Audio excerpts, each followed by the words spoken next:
Russians went to the polls on Sunday for the final day of the country's presidential election. President Vladimir Putin, who rose to power in 1999, is poised to win a new 6-year term. If he completes it, it would make him Russia's longest-serving leader for more than 200 years.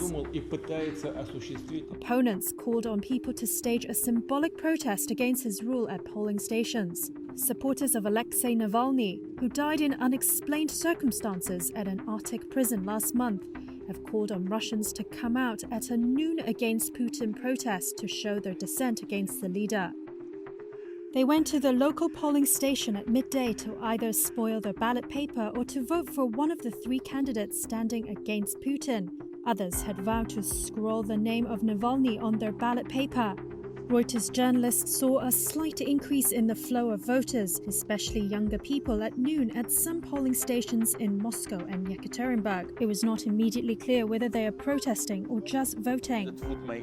Leonid Volkov, an exiled Navalny aide who was attacked with a hammer last week in Vilnius, estimated hundreds of thousands of people had come out to polling stations across the country. Reuters could not independently verify that estimate.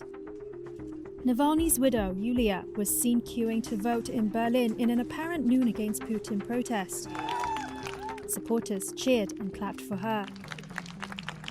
Over the previous 2 days, there were scattered incidents of protest as some Russians set fire to voting booths and poured dye into ballot boxes.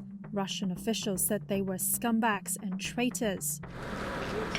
The Ukraine war, which Putin casts as a defensive special military operation, hangs over the 3 days of voting. Ukraine over the recent days repeatedly attacked oil refineries in Russia with drones and shelled Russian regions. In Belgorod, a Russian city near the Ukrainian border, the regional governor there said a Ukrainian shell set a house on fire. The city's mayor published a video of the aftermath.